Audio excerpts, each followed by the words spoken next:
Hi, welcome to my YouTube channel TechGene. पिछली video में हम लोगों ने ऑपरेटर्स के बारे में बात करी थी और डेटा टाइप्स के बारे में बात करी थी कि जावास्क्रिप्ट में ऑपरेटर्स क्या क्या होते हैं और डेटा टाइप्स क्या होती हैं। ऑपरेटर्स को समझने से पहले मैंने आप लोगों को 3 टर्म्स के बारे में बताया था। एक था ऑपरेंड, एक था ऑपरेटर और एक था एक्सप्रेशन। ऑपरेंड क्या होता है? ऐसा डेटा जिस पर ऑपरेशन परफॉर्म हो रहा हो, ठीक है, वो क्या कहलाते हैं? ऑपरेंड्स कहलाते हैं। ऐसा साइन, ऐसा ऑपरेटर, ऐसा साइन जिससे पता चल रहा हो, ऑपरेशन की टाइप पता चल रही हो, वो क्या कहलाता है? ऑपरेटर कहलाता है। और जहां पर ऑपरेटर और ऑपरेंड्स दोनों आपको कॉम्बिनेशन दिख रहा हो दोनों का, तो वो लाइन क्या कहलाती है? एक्सप्रेशन कहलाती है। जैसे हमने एग्जांपल देखी थी बी प्लस सी, तो बी प्लस सी ये क्या है? एक एक्सप्रेशन है। इसके अंदर ऑपरेंड्स कौन से हैं? बी और सी हैं। बी और सी ऑपरेंड्स क्यों हैं? क्योंकि बी और सी पर ऑपरेशन परफॉर्म हो रहा है। ऑपरेशन कौन सा परफॉर्म हो रहा है? एडिशन परफॉर्म हो रही है। एडिशन कैसे पता चला? टाइप ऑफ ऑपरेशन कैसे पता चली? ये प्लस के साइन से। तो ये जो प्लस का साइन है ये क्या कहलाएगा? ऑपरेटर कहलाएगा। ठीक है, तो ये 3 टर्म्स के बारे में हमने पढ़ा था। फिर हमने वेरिएबल ऑपरेटर्स देखे थे, प्लस देखा था, माइनस देखा था, मल्टीप्लाई देखा था, मल्टीप्लाई कैसे करते हैं प्रोग्रामिंग में, डिवीजन देखा था, डिवीजन कैसे करते हैं, मॉड्यूलस ऑपरेटर देखा था। मॉड्यूलस ऑपरेटर क्या करता है? रिमाइंडर देता है आपको। ठीक है, उसके बाद हमने कुछ शॉर्ट एंड प्रॉपर्टीज देखी थी कि हम चीज़ों को ऐसे करके लिखें या उनको ऐसे करके लिख लें, चाहे वो प्लस में लिखें, माइनस में लिखें, मल्टीप्लाई में लिखें, डिवाइड में लिखें या मॉड्यूलस में लिखें। बात क्या है? एक ही है। हम इनको ऐसे भी लिख सकते हैं और इनको इस तरीके से भी लिख सकते हैं। ये शॉर्ट एंड प्रॉपर्टीज होती हैं। ठीक है, उसके बाद हम लोगों ने देखा था पावर। पावर के लिए हम क्या यूज़ करते हैं? Double asterisk. और उसके बाद जो भी नंबर लिखेंगे वो इस वेरिएबल के ऊपर या इस नंबर के ऊपर क्या बन जाती है? पावर बन जाती है। ठीक है, उसके बाद हमने इंक्रीमेंट डिक्रीमेंट देखा था। इंक्रीमेंट क्या होता है? जो वैल्यू होती है उसमें 1 ऐड हो जाता है। डिक्रीमेंट क्या होता है? उसमें से 1 माइनस हो जाता है। उसके बाद हम लोगों ने स्ट्रिंग और स्ट्रिंग की कॉन्केटिनेशन देखी थी। प्लस का साइन किस लिए यूज होता है? कॉन्केटिनेशन के लिए भी यूज होता है जावास्क्रिप्ट में, कि अगर आप दो स्ट्रिंग्स को आपस में मिलाकर लिखना चाहते हो तो आप क्या कर सकते हो? कॉन्केटिनेशन के लिए प्लस का साइन लगा सकते हो। और वो हमने यहाँ पर करके भी देखा था कि हम कैसे कर रहे हैं। उसके बाद हमने देखा था कि भाई प्रोग्रामिंग में भी बोर्ड मास रूल अप्लाई होता है। अगर आप चाहते हो कि कोई स्पेसिफिक एक चीज़ जो है वो पहले सॉल्व हो, तो उसको आप किसके अंदर रख लो? ब्रैकेट के अंदर रख लो। ब्रैकेट में नहीं रखोगे तो पहले क्या हो रहा था कि ये पहले इस चीज़ को डिवाइड करा रहा था, उसके बाद ऐड कर रहा था, जिसकी वजह से हम जो आंसर चाह रहे थे वो नहीं आ रहा था। तो प्रोग्रामिंग में भी बोर्ड मास रूल अप्लाई होता है, तो आपने इस चीज़ का भी ख्याल रखना है। ठीक है, उसके बाद हम लोगों ने डेटा टाइप्स देखी थी। डेटा टाइप्स हमने इंटीजर देखा था, स्ट्रिंग देखा था। अगर हम चाहते हैं कि अंदर हम डबल इन्वर्टेड कॉमास यूज़ करें, डबल कोटेशन यूज़ करें, तो हम बाहर क्या यूज़ कर सकते हैं? सिंगल कोटेशन यूज़ कर सकते हैं। या अगर हमारी जिद है कि भाई हम बाहर भी डबल यूज़ करें और अंदर भी डबल यूज़ करें, तो उसके लिए क्या था कि हम ये एक बैक स्लैश लगा दें। ठीक है, इसके अलावा हम लोगों ने ये भी देखा था कि हमारे पास फ्लोट डेटा टाइप भी होती है, हमारे पास बुलियन डेटा टाइप होती है जो आंसर ट्रू या फॉल्स में देती है। एक हमारे पास अनडिफाइंड डेटा टाइप होती है जो कब आती है कि अगर हमने एक वेरिएबल को डिक्लेयर करा दिया, इनिशियलाइज नहीं कराया, डिक्लेयर करा दिया, उसको प्रिंट करवाना चाहेंगे तो वो बोलेगा अनडिफाइंड, कि भाई आपका वेरिएबल इनिशियलाइज नहीं है, इसमें कुछ भी नहीं है। उसके बाद हमने एक टाइप ऑफ ऑपरेटर देखा था। ये क्या करता है? इसके आगे कोई भी चीज़ लिखी हुई होती है तो ये उसकी टाइप बता देता है कि ये किस टाइप का नंबर है, स्ट्रिंग है, फ्लोट है, किस टाइप का ये।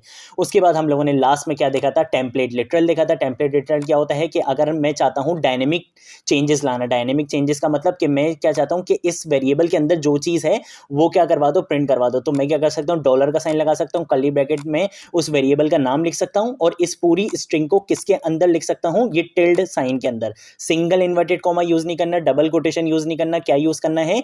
ये वाला टिल्ड ऑपरेटर यूज करना है। तो आप क्या कर सकते हो यहां पर? टेम्पलेट लिटरल को यूज़ कर सकते हो। तो खैर ये सारी चीज़ें हमारी पिछली वीडियो की थी। एक बार रिवीजन करवाना इस वजह से ज़रूरी था कि अगर कोई बिगिनर वगैरह है तो उसके लिए थोड़ा सा एक रिवीजन हो जाए। आज की वीडियो का जो हमारा टॉपिक है वो है कंडीशनल ऑपरेटर और लॉजिकल ऑपरेटर। तो सबसे पहले काम ये करेंगे कि यहाँ पर अगर एक न्यू फाइल बना लेंगे, उसका नाम मैं रख लूँगा conditional and logical operator .html के नाम से। ठीक है, और एक और न्यू फाइल बनाऊंगा, वो मेरे जावास्क्रिप्ट के फोल्डर के अंदर होने वाली है। तो मैं इसको सिलेक्ट करके यहाँ पर लिख लूँगा conditional and logical operator .js। ठीक है, ये मेरी जावास्क्रिप्ट की फाइल होने वाली है। पिछली फाइल्स को मैं क्या कर दूंगा? यहाँ से क्लोज कर दूंगा। HTML की फाइल में आऊँगा, एक्सक्लेमेशन मार्क लगाऊंगा, हिंट एटर्न करूँगा, ये मेरी HTML की बॉयलर टेम्पलेट जनरेट हो गई। टैब प्रेस करूँगा, दोबारा टैब प्रेस करूँगा, टाइटल के टैग में आऊँगा, यहाँ पर लिख लूँगा conditional and logical operators in JavaScript. ठीक है, ये करने के बाद मैं इसी टाइटल को क्या कर लूँगा, यहाँ पे कॉपी कर लूँगा और यहाँ पर H1 के अंदर आकर इसको पेस्ट कर दूंगा। ठीक है, ताकि हमारे पास एक हेडिंग भी टैग दिख जाए और यहाँ पर मैं अपनी जावास्क्रिप्ट की फाइल को लिंक करवा दूंगा। लिंक कैसे करवाते हैं, script:/src से मेरी जो जावास्क्रिप्ट की फाइल है वो है JS फोल्डर के अंदर, तो मैं लिखूंगा JS/ और ये conditional and logical operators dot JS की फाइल को क्या करवा दो, लिंक करवा दो। उसके बाद मैं क्या करूंगा, गो लाइव पर क्लिक करूंगा। लाइव सर्वर क्या करेगा, conditional and logical operator dot HTML की फाइल को मेरे वेब ब्राउजर में रन करके दिखा देगा। ठीक है, तो ये मैंने जो हेडिंग दी थी ये भी आ गई। अब मैं क्या करूंगा, कंट्रोल शिफ्ट और आई प्रेस करूंगा तो मेरे पास क्या आ जाएगी, कंसोल वाली स्क्रीन आ जाएगी। अगर आपके पास ऐसे नहीं वैसे तो खैर आ जाएगा, वरना आप क्या कर सकते हो, राइट क्लिक करके इंस्पेक्ट पर जाकर भी आ सकते हो। और दूसरा ये कि आप ये इन 3 डॉट्स पर क्लिक करके मोर टूल्स पर आओ। मोर टूल्स पर आने के बाद डेवलपर टूल्स पर आओगे तो देखो ये यहाँ पर बता भी रहे, कंट्रोल शिफ्ट आई से भी आप आ सकते हो यहाँ पे। ठीक है, तो 3 तरीके हैं यहाँ पे आने के। अच्छा, अब मैंने क्या करना है, मैंने आना है आज के टॉपिक पे। और आज का जो टॉपिक है ना, वो आप ऐसा समझ लो कि आज के टॉपिक में हम कोई प्रोग्रामिंग नहीं करने वाले हैं। ठीक है, आज के टॉपिक में हम क्या करने वाले हैं, हम इन 2 टॉपिक्स को समझेंगे और समझने के बाद जो नेक्स्ट वीडियो हमारी होने वाली है ना, इफ एल्स कंडीशन और स्विच कंडीशन, जो नेक्स्ट आने वाली वीडियोस होंगी उनमें हम इनको यूज करेंगे। आज सिर्फ हम समझेंगे कि ये 2 टॉपिक्स हैं क्या। तो देखो, कंडीशनल एंड लॉजिकल ऑपरेटर, नाम से ही पता चल रहा है कि ये दोनों भी क्या है, ऑपरेटर का ही टॉपिक है। तो मैंने पिछली वीडियो में क्यों नहीं पढ़ाया, अगर मैं पिछली वीडियो में पढ़ा देता तो ये थोड़ा सा आप लोगों के लिए कंफ्यूजिंग हो जाता। मैं चाहता हूं कि इस वीडियो को मैं जरा अलग रखूं और अलग करके अब मैं आपको इसको बहुत अच्छे से समझाता हूं। देखो, कंडीशनल ऑपरेटर, ठीक है, कंडीशनल ऑपरेटर कह लो आप, या लॉजिकल ऑपरेटर कह लो, या कंपैरिजन ऑपरेटर कह लो, बात क्या है, एक ही है। हमारे पास बात होती है, अगर मैं बात करूं कंपैरिजन ऑपरेटर की, किसकी बात करूं, कंपैरिजन ऑपरेटर। कंपैरिजन ऑपरेटर देखो नाम से ही पता चल रहा है किस चीज के लिए यूज होते हैं, कंपेयर करने के लिए यूज होंगे ये ऑपरेटर्स। किस चीज के लिए, कंपेयर करने के लिए। अब कंपेयर करने के लिए क्या, इसमें जो हमारे पास सबसे पहला ऑपरेटर आता है वो आता है इक्वल टू का। अब आप बोलोगे इक्वल टू का, इक्वल टू का तो ये होता है, ये तो असाइनमेंट ऑपरेटर होता है। मैंने आपको क्या बताया था, ये इसको क्या पढ़ोगे, असाइनमेंट ऑपरेटर करोगे। लेकिन अगर मैं चाहता हूं 2 वैल्यूज को कंपेयर कराना कि ये आपस में बराबर हैं या नहीं, तो मैं क्या करूंगा, मैं यूज करूंगा डबल इक्वल टू का साइन। तो डबल इक्वल टू का साइन किस लिए यूज होता है, 2 वैल्यूज को आपस में बराबर दिखाने के लिए। तो मैं यहां पर लिख लूंगा, ये क्या है, इक्वल टू ऑपरेटर। ठीक है, ये क्या है हमारे पास, इक्वल टू ऑपरेटर। ये बताएगा कि आपके पास 2 वैल्यूज बराबर हैं या नहीं है। फॉर एग्जांपल मैं इसको ऐसे यूज कर सकता हूं, 3 इक्वल टू 4। इसका आंसर क्या आएगा, इसका आंसर आपके पास आएगा फॉल्स, क्योंकि 3 4 के बराबर नहीं है। सही बात है। अब अगर मैं बोलूं कि भाई 2 इक्वल टू और मैं यहां पर बोल दूं क्या, मैं यहां पर बोल दूं 2, तो इसका क्या आंसर आएगा, इसका आंसर क्या आएगा, इसका आंसर हमारे पास आएगा ट्रू।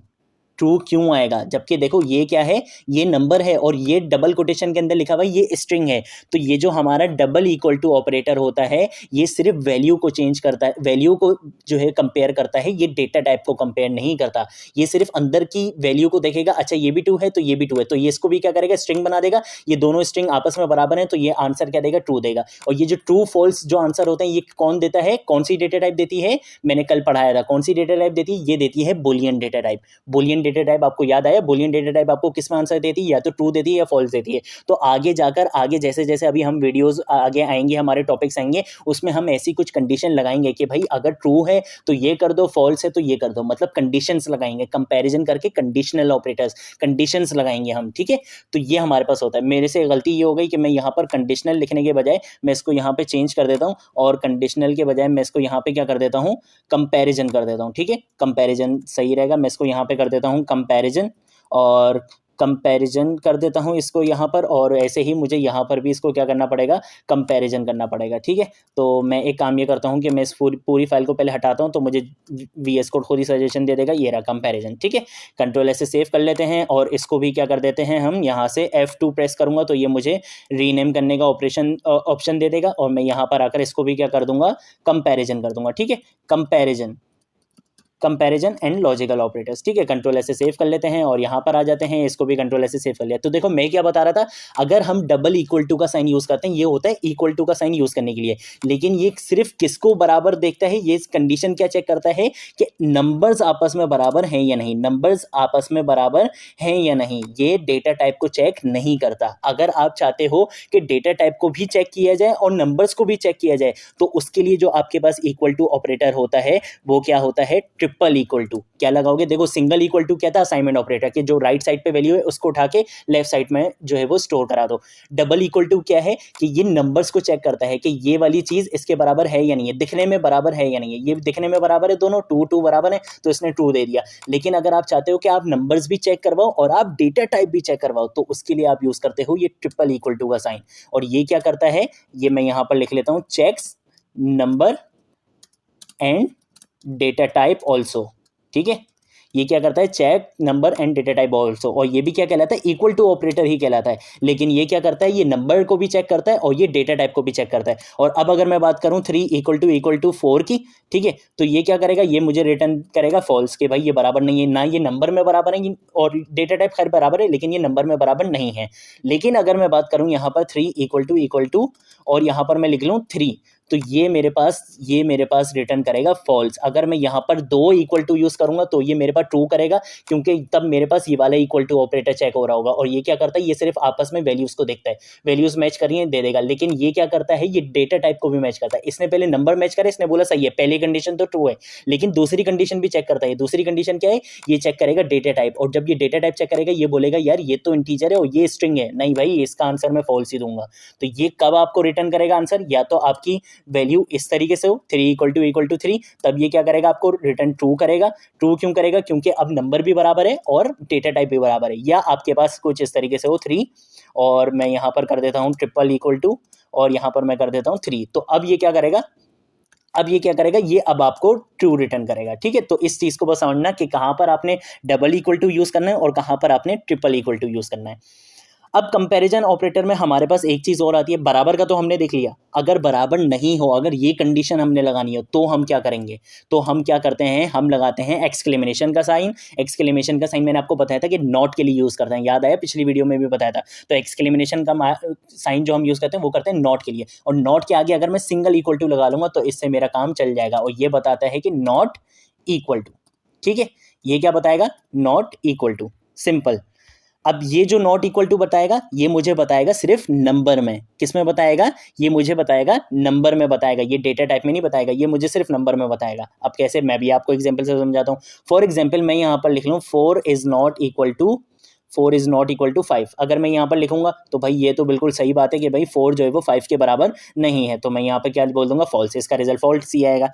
लेकिन अगर मैं बोलूँ 5 इज नॉट इक्वल टू 5, क्या 5 के बराबर नहीं है, तो यहाँ पर ये क्या देगा, यहाँ पर ये देगा फॉल्स। अच्छा, ऊपर वाली चीज में ये ट्रू देगा, 4 बराबर नहीं है तो ये ट्रू देगा, सही है, सॉरी, ये 4 5 के बराबर नहीं है तो ये ट्रू देगा। अब यहाँ पर ये बोल रहा है क्या 5 5 के बराबर नहीं है, तो ये बोलेगा फॉल्स। ठीक है भाई, सही है, आगे चलते हैं ज़रा। अगर आगे चलते हैं और आगे चलने के बाद अगर मैं ये बोलूँ कि अगर मैं एक्सक्लेमेशन के बाद 2 इक्वल टू के साइन लगा दूँ, किसके, 2 इक्वल टू के साइन लगा दूँ, तो ये बोलेगा नॉट इक्वल वैल्यू और नॉट इक्वल टाइप। मतलब नॉट इक्वल वैल्यू, ये इक्वल वैल्यू को भी चेक करेगा कि वैल्यू भी इक्वल नहीं होनी चाहिए, और नॉट इक्वल टाइप, और टाइप भी क्या हो, बराबर नहीं होनी चाहिए।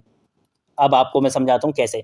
अभी अगर मैं यहाँ पे बात करूँ, यहाँ पर मुझे ट्रू इसने क्यों दिया था, क्योंकि ये क्या चेक कर रहा था, सिर्फ नंबर को चेक कर रहा था, टाइप को चेक नहीं कर रहा था। ये बोल रहा था कि भाई ये इंटीजर टाइप का, ये इंटीजर टाइप के टाइप से मुझे लेना देना नहीं है, ये नंबर इस नंबर के बराबर नहीं है, बस पे ट्रू दे दो। और ये नंबर इस नंबर के बराबर है, लेकिन यहाँ पर मुझे क्या मिलेगा, फॉल्स मिलेगा, क्योंकि मैंने नॉट इक्वल टू लगाया। लेकिन अगर मैं यहाँ पर लिखूँ 5 इज नॉट इक्वल टू 5, तो ये यहाँ पर मुझे फॉल्स रिटर्न करेगा। क्यों फॉल्स रिटर्न करेगा, जबकि 5 के बराबर है, इसको मुझे यहाँ पर मुझे इसको ट्रू रिटर्न करना चाहिए कि भाई 5 तो 5 के बराबर नहीं है, चाहिए ट्रू आना चाहिए ना यहाँ पर। लेकिन ये मुझे फॉल्स क्यों देगा, क्योंकि यहाँ पर टाइप इक्वल है, अगर यहाँ पर टाइप भी इक्वल नहीं होगी तब ये मुझे क्या देगा, ट्रू रिटर्न करेगा। ठीक है, तो नॉट इक्वल टू का क्या मतलब है, नॉट इक्वल टू का मतलब नॉट इक्वल वैल्यू और नॉट इक्वल टाइप का क्या मतलब है कि आपके पास वैल्यू भी बराबर ना हो और टाइप भी बराबर ना हो, तब ये आपको ट्रू देगा, अदरवाइज ये आपको हमेशा क्या देगा, फॉल्स देगा। तो यहाँ पर ये मुझे क्या देगा, फॉल्स देगा।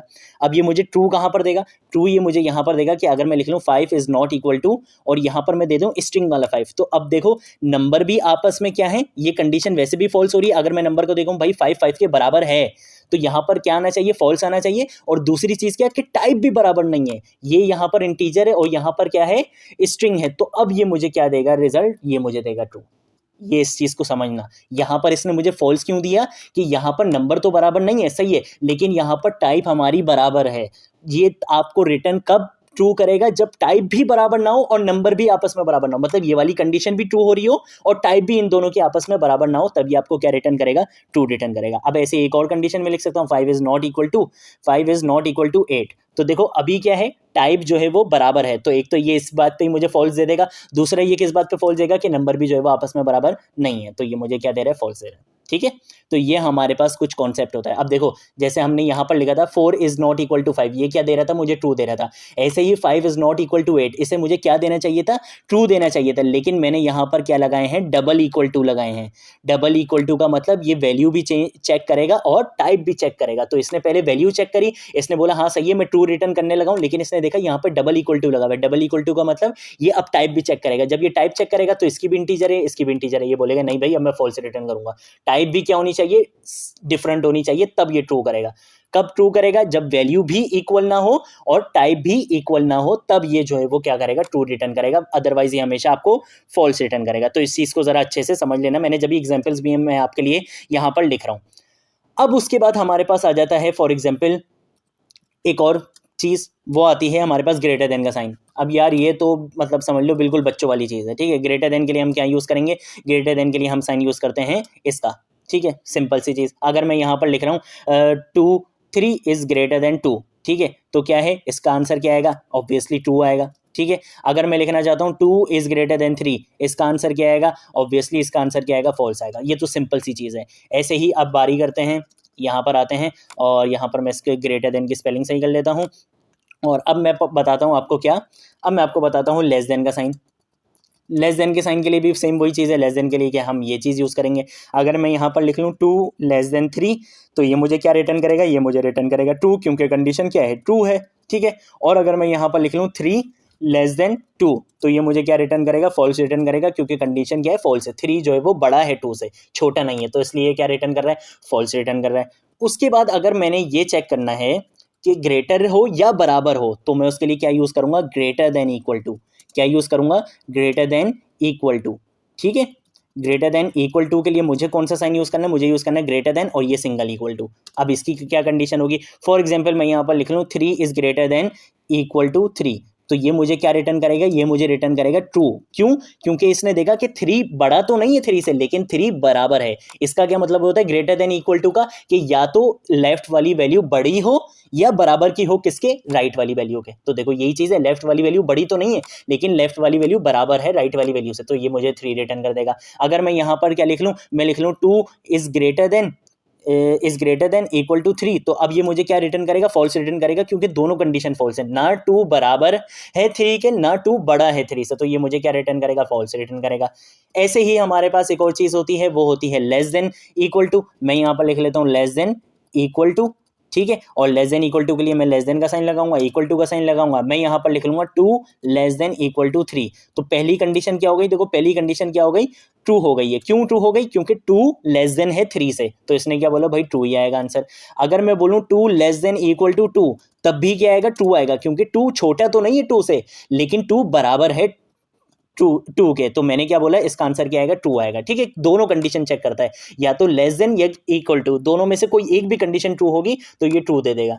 और अगर दोनों ही कंडीशन फॉल्स हैं, जैसे कि मैं बोल दूं 3 लेस देन इक्वल टू 2, तो भाई 3 ना तो लेस देन है 2 से, ना बराबर है 2 के, तो यहाँ पर क्या रिजल्ट आएगा, मेरा आ जाएगा फॉल्स, ठीक है। तो सिंपल ये होता है आपके पास greater than equal to, less than और लेस देन इक्वल टू। अब हम बात करते हैं कुछ लॉजिकल ऑपरेटर्स के बारे में। लॉजिकल ऑपरेटर्स का मतलब, इसमें ना आपकी लॉजिक लग रही होगी कि यार ये वाली कंडीशन और ये वाली कंडीशन दोनों सही होंगी तब ये वाला काम करो, वरना ये वाला काम नहीं करना। या तो ये कंडीशन हो सकती है कि पहले वाली कंडीशन या दूसरी वाली कंडीशन में से कोई एक भी कंडीशन अगर ट्रू हो जाए तो ये वाला काम कर दो, वरना नहीं करना। फॉर एग्जाम्पल मैं आपको एक मिसाल दूं, आपके पास हैं 3 कोर्सेज, ठीक है, और आपके पास सिचुएशन कुछ ऐसी आ जाए कि आप 3 में से कोई एक कोर्स भी क्लियर कर लो, तो हम आपको ये जो है वो जो है वो क्लियर कर देंगे, ठीक है। अगर आपने 3 में से कोई एक क्लियर भी कर दिया तो हम आपको क्लियर कर देंगे, कुछ इस तरीके की सिचुएशन लग रहा हो। तो आप क्या करोगे, अगर आपने 3 में से भले आप एक कोर्स में भी क्लियर हो गए तो आपको क्या होगा, वो चीज़ कर दी जाएगी जो चीज़ आपको बोली गई होगी। लेकिन अगर आपके पास कंडीशन ये रख दी जाए कि तीनों में से तीनों की तीनों कंडीशन ट्रू होनी चाहिए, तो अगर आप 2 कोर्सेज में पास हो गए और एक कोर्स में अगर आप एक नंबर से भी फेल हो गए, तब भी आपका ओवरऑल रिजल्ट क्या आ जाएगा, फेल आ जाएगा। तो इस चीज़ को समझने के लिए हमारे पास आ जाती हैं कुछ लॉजिकल ऑपरेटर्स। अब वो लॉजिकल ऑपरेटर्स क्या होते हैं, लॉजिकल ऑपरेटर्स में सबसे पहले जो आता है हमारा, वो आता है एंड ऑपरेटर। क्या आता है, एंड ऑपरेटर आता है। अब ये एंड ऑपरेटर क्या होता है, एंड ऑपरेटर के लिए हम यूज़ करते हैं ये 2 बार एंड का साइन, एम्परसेंड का साइन, ठीक है। एंड ऑपरेटर क्या कहता है, एंड ऑपरेटर कहता है कि भाई सारी वैल्यूज़ क्या होनी चाहिए, ट्रू होनी चाहिए। सारी वैल्यूज़ क्या होंगी, ट्रू होंगी, तभी मैं रिजल्ट क्या दूंगा, ट्रू दूंगा, अदरवाइज मैं रिजल्ट क्या दूंगा, फॉल्स दूंगा। तो क्या आएगा यहाँ पर, all values must be true for true answer, ठीक है। अगर आपको ट्रू आंसर चाहिए तो सारी वैल्यूज़ क्या होनी चाहिए, ट्रू होनी चाहिए। अब कैसे, इस चीज़ को समझते हैं। अगर मैं एक कंडीशन लगाऊं और उसमें मैं बोलूं 2 less than 4 and 2 less than 8, ठीक है। एक मैं कंडीशन ये लगा लूं और एक और मैं कंडीशन लगाऊं, उसमें मैं बोलूं 2 लेस देन 4 और एंड 3 लेस देन 2। पहले वाली कंडीशन का क्या आंसर आएगा, पहले वाली कंडीशन का देखो, पहले समझना शुरू करो। पहली कंडीशन चेक करेगा, ये बोलेगा 2 लेस देन 4, हाँ आंसर ट्रू है, ट्रू आ गया, यहाँ पर आपने लिख लिया भाई ट्रू आ गया पहली कंडीशन का आंसर। अब आएगा ये दूसरी कंडीशन पे 2 लेस देन 8, ये भी कंडीशन ट्रू है, तो ट्रू ट्रू आपस में आपको क्या रिजल्ट करेंगे, जब एंड ऑपरेटर लगा हुआ होगा तो ट्रू ट्रू आपको रिटर्न करेगा ट्रू। लेकिन यहाँ पर आओ, यहाँ पर क्या है, पहली कंडीशन क्या है, 2 लेस देन 4, कंडीशन 2 हो गई, एंड ऑपरेटर है, बीच में है 3 लेस देन 2, 3 लेस देन 2 का मतलब यहाँ पर कंडीशन फॉल्स हो गई, तो ट्रू फॉल्स आपको रिटर्न करता है फॉल्स। एक कंडीशन भी अगर फॉल्स हो गई तो आपका ओवरऑल आंसर क्या आएगा, फॉल्स आएगा।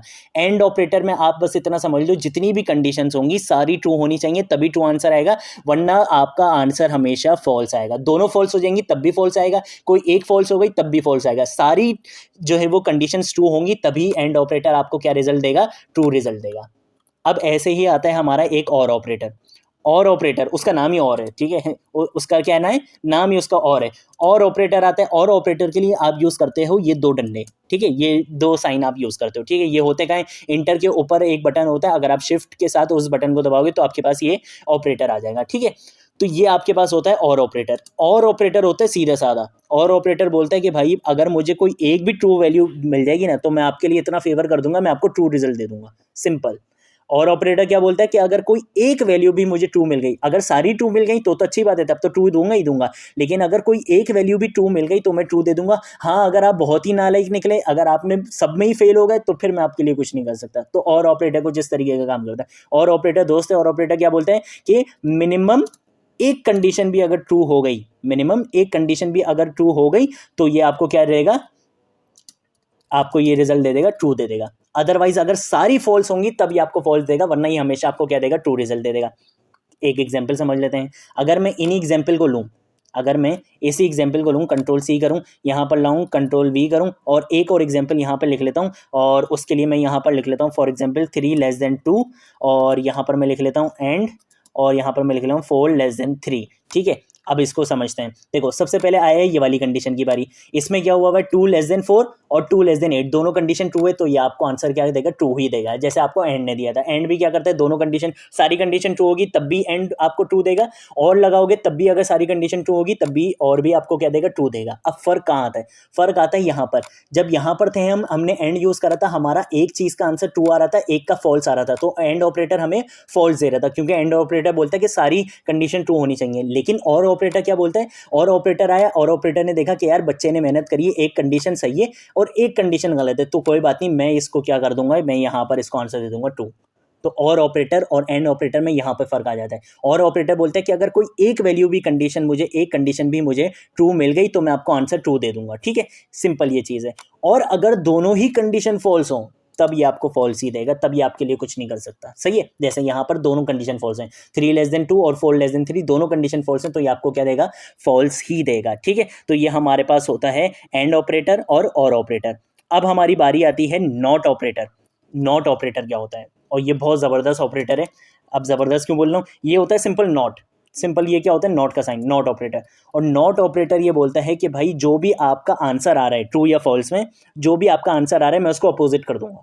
मतलब मैं आपके साथ पंगा करूंगा, जो भी आपके साथ जो भी आपका जो है वो आंसर आ रहा है मैं उसको अपोजिट कर दूंगा। अगर आपका आंसर आ रहा है ट्रू तो मैं उसको किस में चेंज कर दूंगा, मैं उसको कर दूंगा फॉल्स में। और अगर आपका आंसर आ रहा है फॉल्स तो मैं उसको किस में चेंज कर दूंगा, मैं उसको चेंज कर दूंगा ट्रू में। ठीक है, तो ये क्या करता है, नॉट ऑपरेटर क्या करता है, ये क्या करता है, अपोजिट कर देता है रिजल्ट को। क्या करता है, अपोजिट कर देता है किसको, रिजल्ट को अपोजिट कर देता है। कैसे, ये ऐसे करेगा कि भाई अगर आपने यहां पर एक कंडीशन लगाई, आपने बोला कि 6 बराबर है 5 के, क्या ऐसा है, 6 बराबर नहीं है 5 के, तो यहां पर आंसर क्या आएगा, फॉल्स आएगा। लेकिन अगर मैं इससे पहले नॉट ऑपरेटर लगा लूं, ठीक है, मैं क्या लगा लूं, इससे पहले एक लगा लूं नॉट ऑपरेटर, तो ये आंसर क्या आ रहा था, फॉल्स आ रहा था। लेकिन ये नॉट ऑपरेटर की वजह से इसने अपोजिट करा और अब ये मुझे आंसर क्या देगा, ये मुझे आंसर देगा ट्रू। ये होता है काम किसका, नॉट ऑपरेटर का। ऐसे ही आप नॉट ऑपरेटर को ट्रू के लिए कैसे लगाओगे, आप यहाँ पर यूज करो एक्सक्लेमेशन मार्क का साइन। ठीक है, ये नॉट ऑपरेटर है आपका। उसके बाद आपने बोला कि भाई 5 बराबर है किसके, 5 के। यहाँ पर कंडीशन क्या है, ट्रू है, यहाँ पर कंडीशन ट्रू है, लेकिन नॉट ऑपरेटर लगा हुआ था तो ये आंसर क्या देगा, फॉल्स देगा। तो कहीं अगर आप कुछ ऐसे लॉजिक लगाना चाहते हो कि आपका जो आंसर आ रहा हो उसका अपोजिट आपको मिले, तो आप क्या लगाओगे, नॉट ऑपरेटर लगाओगे। तो ये हमारे पास सिंपल कॉन्सेप्ट होता है किसका, कंपैरिजन ऑपरेटर्स का, और हमारे पास किसका, लॉजिकल ऑपरेटर्स का। ठीक है, तो थोड़ा सा मैंने एग्जाम्पल्स के साथ इस वजह से समझाया क्योंकि अभी देखो ये सारी चीज़ें हम यूज़ कहाँ पर करेंगे, ये सारी चीज़ें हम यूज़ करेंगे जो हमारे आने वाले टॉपिक्स है ना, इफ एल्स कंडीशन, ठीक है, उसके बाद हम पढ़ेंगे स्विच कंडीशन। तो आने वाली वीडियोस में ये इनका बहुत ज़्यादा यूज़ होने वाला है, इस वजह से मैंने इनके ऊपर एक अलग वीडियो बनाई है ताकि आप इस चीज़ को अच्छे से समझो। ये पूरा सोर्स कोड आप लोगों को मैं अभी गिटहब अकाउंट पे दे दूंगा, आप लोग वहाँ से इसको एक्सेस कर सकते हो। कोई की पॉइंट आप लोग को चाहिए हो यहाँ से, मैं इसमें से एक काम करता हूँ, ये एक्स्ट्रा स्पेस हटा देता हूँ और मैं इसको यहाँ से एक्स्ट्रा स्पेस को यहाँ से रिमूव कर देता हूँ। ठीक है, ताकि आप लोगों के लिए यार इजी रहे। फाइल इसी नाम से सेव हुई भी है, आपको इसी नाम से गिटहब पर जो है वो फाइल मिल जाएगी, आप लोग चाहो तो वहाँ से कोड एक्सेस कर सकते हो। मैं एक बार सारी चीज़ें दोबारा रिवीजन कर देता हूँ, ठीक है, अगर कोई बिगनर है तो उसके लिए यार इजी रहे क्योंकि हमने सबको साथ लेकर चलना है। सबसे पहले पढ़ा हमने कंपैरिजन ऑपरेटर। कंपैरिजन ऑपरेटर क्या करते हैं, कंपेयर करने के लिए काम आते हैं। जैसे इक्वल टू ऑपरेटर, अगर हम 2 इक्वल टू यूज़ करेंगे तो वो क्या करता है, सिर्फ वैल्यूज़ को चेक करता है कि 3 बराबर है 4 के, नहीं फॉल्स दे देगा। अगर ये बोलेगा ये अंदर भी क्या है, 2 है, बाहर भी 2 है, भले ये स्ट्रिंग हो, ये वो हो, नंबर हो, कोई फर्क नहीं पड़ता, अंदर भी 2 है, यहाँ भी 2 है, वहाँ भी 2 है, तो ये आपको रिजल्ट देगा ट्रू। लेकिन अगर आप चाहते हो कि नंबर के साथ डेटा टाइप भी चेक हो, तब आप क्या चेक करोगे, 3 इक्वल टू लगाओगे। 3 इक्वल टू लगाओगे तो देखो ये यहां पर अब मुझे फॉल्स रिटर्न कर रहा है, क्यों, क्योंकि ये इंटीजर है और ये एक स्ट्रिंग है। अगर डेटा टाइप भी सेम होगी और वैल्यू भी सेम होगी तब ये आपको जो है वो ट्रू रिटर्न करेगा, अदरवाइज ये आपको फॉल्स रिटर्न करेगा। कौन सा ऑपरेटर, 3 इक्वल टू। ठीक है, उसके बाद नॉट इक्वल टू क्या करता है, नॉट और सिंगल इक्वल टू क्या करता है, ये सिर्फ नंबर को चेक करता है। नंबर अगर आपस में बराबर नहीं है तो ये ट्रू दे देगा, नंबर अगर आपस में बराबर हैं तो ये फॉल्स देगा, क्योंकि नॉट इक्वल टू लगा हुआ है। ठीक है, जैसे 4 इज नॉट इक्वल टू 5, ठीक है, तो ये क्या करेगा, आपको ट्रू रिटर्न करेगा। लेकिन नॉट डबल इक्वल टू क्या करता है, ये डेटा टाइप, अगर आपका नंबर भी बराबर नहीं है और आपकी डेटा टाइप भी बराबर नहीं है तब ये आपको ट्रू रिटर्न करेगा, वरना ये फॉल्स देगा। जैसे यहां पर देखो 5 इज नॉट इक्वल टू 5, यहां पर आपको मिलना क्या चाहिए था, यहां पर आपको फॉल्स ही मिलना चाहिए था और यहां पर आपको फॉल्स ही मिला है। लेकिन अगर मैं यहां पर बात करूं किसकी, इसकी, तो यहां पर आपको ट्रू क्यों मिला, यहां पर आपको ट्रू इस वजह से मिला कि यहां पर देखो क्या है, 5 is not equal to 5, number तो आपस में बराबर नहीं है, सही है, ये कंडीशन ट्रू हो गई, और डेटा टाइप भी बराबर नहीं है, ये इंटीजर है और ये स्ट्रिंग है, इस वजह से इसने क्या दिया है, आपको ट्रू रिटर्न दिया है। ठीक है, और अगर मैं यहां पर क्या करूं, मैं यहां पर लिख लूं 4, जैसे यहाँ पर जैसे मैंने किया हुआ है, ये मैंने क्या किया हुआ है, 5 इज नॉट इक्वल टू 8, तो देखो यहाँ पर कंडीशन ट्रू है कि 5 बराबर नहीं है 8 के, यहाँ पर ट्रू मिलना चाहिए था, जैसे यहाँ पर ट्रू मिल रहा था, लेकिन इसने मुझे फॉल्स क्यों दिया, कि यहाँ पर डेटा टाइप सेम है। तो ये जो double equal to, double not equal to होता है, वो क्या चेक करता है, वो डेटा टाइप भी अगर बराबर नहीं होगी तब फॉल्स देगा, वरना वो फॉल्स नहीं देता। उसके बाद हमने ग्रेटर देन पढ़ा, लेस देन पढ़ा, ये तो आपको पता है, ग्रेटर देन इक्वल टू पढ़ा, लेस देन इक्वल टू पढ़ा। फिर लॉजिकल ऑपरेटर्स में हमने एंड ऑपरेटर पढ़ा। एंड ऑपरेटर क्या करता है, अगर सारी वैल्यूज, सारी कंडीशन का आंसर ट्रू आएगा तभी ये ट्रू देगा, अगर एक कंडीशन का भी आंसर फॉल्स हो गया तो ये आपको फॉल्स रिटर्न करेगा। ऐसे ही हमारे पास और ऑपरेटर होता है। और ऑपरेटर क्या बोलता है कि अगर मुझे कोई एक आंसर भी, भाई एक कंडीशन भी मुझे ट्रू मिल गई तो मैं आपको ट्रू दे दूंगा। सारी ट्रू मिल गई तो बहुत अच्छी बात है, लेकिन अगर कोई एक भी ट्रू मिल गई तो मैं ट्रू दे दूंगा, लेकिन अगर सारी ही फॉल्स हुई तो मैं भी आपको क्या दूंगा, फॉल्स ही दूंगा। और उसके बाद आता है हमारा not equal to operator. Not operator क्या करता है कि जो आपका आउटपुट आ रहा होता है उसको अपोजिट कर देता है। अगर आपका आउटपुट आ रहा है ट्रू और नॉट ऑपरेटर साथ लगा हुआ तो वो फॉल्स कर देगा। अगर आपका आउटपुट आ रहा है फॉल्स, नॉट ऑपरेटर साथ लगा हुआ तो उसको ट्रू कर देगा। कंट्रोल ऐसे सेव कर दिया है, कोड आपको वहां पर मिल जाएगा गिटहब अकाउंट पर, वहां से आप एक्सेस कर सकते हो। वीडियो को दोबारा देख लेना, कोई चीज़ नहीं समझ आई हो तो कमेंट सेक्शन में पूछ सकते हो, सोशल मीडिया अकाउंट पे पूछ सकते हो, मैं आप लोगों को जरूर रिस्पॉन्ड करूंगा। ठीक है, तो अब हम मिलेंगे नेक्स्ट वीडियो में नेक्स्ट टॉपिक के साथ, तब तक के लिए बाय बाय।